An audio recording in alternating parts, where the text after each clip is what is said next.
A gente aprende coisas o tempo todo, né? Parece algo que simplesmente acontece. Mas como é que isso funciona de verdade? Nesta análise, a gente vai dar uma olhada em 4 grandes teorias da psicologia que tentam explicar esse processo incrível. Pensa nessa situação. É um exemplo perfeito de aprendizado em ação. A gente absorve uma informação, pratica um pouco e, de repente, pá, uma nova habilidade simplesmente está lá. Mas o que exatamente rolou nos bastidores dentro da nossa cabeça para isso acontecer? Então, para montar esse quebra-cabeça, a gente vai olhar para o aprendizado de 4 jeitos diferentes: pela ação, pelo pensamento, pela percepção e pela interação. Cada um mostra uma peça fundamental da história. Vamos começar pela ação. Essa é a ideia central da visão behaviorista ou comportamentalista. Para essa galera, o que realmente importa é o que a gente consegue ver, o que dá para medir. E a lógica aqui é bem direta. Olha só. Se o comportamento não mudou, então não teve aprendizado. Ponto final. Simples assim. Se alguém aprendeu a cozinhar aquele prato, é porque essa pessoa agora age de um jeito diferente na cozinha.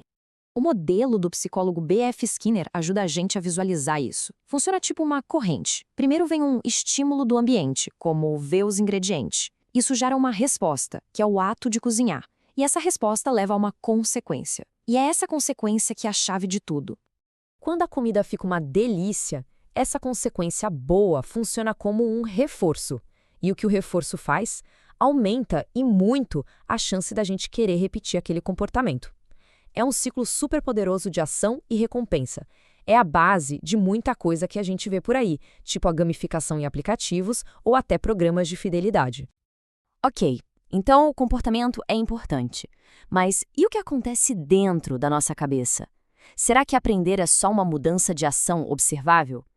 É aí que entra a visão cognitiva para a gente dar uma espiada no que rola na nossa mente. Aqui, o foco muda completamente.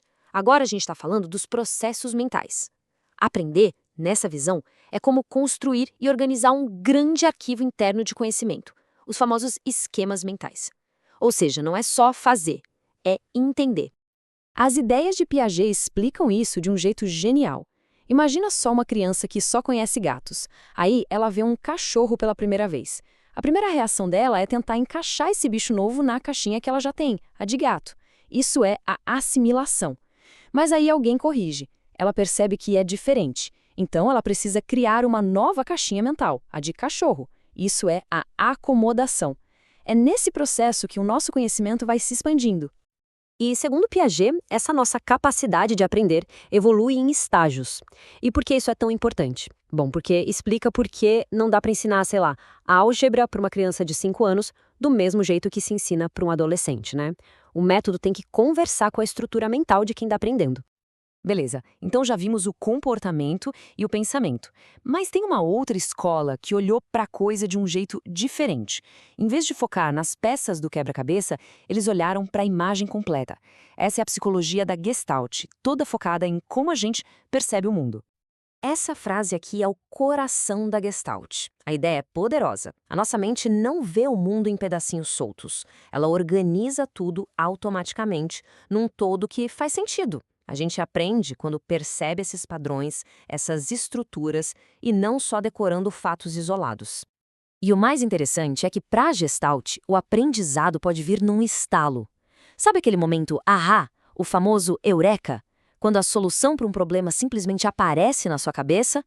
Então, isso é o que eles chamam de insight. É uma ideia super usada em áreas como design ou na resolução de problemas complexos, onde a grande sacada é justamente reorganizar as peças para enxergar a solução. E a nossa mente faz essa organização toda seguindo umas regras automáticas. Por exemplo, a gente tende a agrupar coisas que estão próximas ou que são parecidas. O nosso cérebro até preenche os espaços vazios para formar uma imagem completa. É o nosso cérebro trabalhando sem parar para dar sentido ao mundo. E é daí que vem o aprendizado, segundo a Gestalt. Até agora, a gente falou de processos que parecem bem individuais, né? Comportamento, mente, percepção. Mas e o resto do mundo? A gente aprende de forma isolada? A visão sócio-histórica vem para dizer que não. Ela joga a luz na importância do contexto das outras pessoas no nosso aprendizado. Para entender isso, vamos pegar uma ideia do psicólogo Vygotsky. Pense assim. Existe um conjunto de coisas que uma pessoa já sabe fazer sozinha, sem ajuda de ninguém. Esse é o ponto de partida dela, o seu nível de desenvolvimento real. Mas, além disso, tem um horizonte de coisas que essa pessoa consegue fazer. Mas só se tiver uma ajudinha. Pode ser de um professor, de um colega mais experiente ou até de um bom tutorial na internet. Esse é o nível de desenvolvimento potencial. A mágica do aprendizado, segundo Vygotsky, acontece justamente nesse meio do caminho, nesse espaço entre o que a gente já sabe e o que a gente pode saber com ajuda. Ele chamou isso de Zona de Desenvolvimento Proximal, ou ZDP. É ali que a orientação de outra pessoa nos puxa para cima, transforma o potencial em realidade. É a essência de qualquer mentoria ou trabalho em equipe. Certo. Vimos 4 visões bem diferentes. E aí? Qual delas é a correta?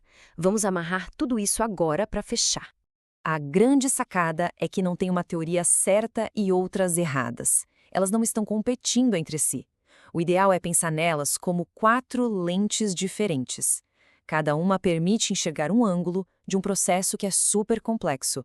Aprender envolve nosso comportamento, nossa mente, nossa percepção e a nossa interação com os outros, tudo junto e misturado. E para finalizar, fica a reflexão. Pense em alguma coisa nova que você aprendeu hoje, por menor que seja. Qual dessas lentes parece explicar melhor como isso aconteceu? Foi na base da repetição e do reforço? Foi um estalo, um ahá? Foi organizando as ideias na cabeça ou foi alguém que deu aquela força? Provavelmente a resposta é um pouquinho de cada uma delas.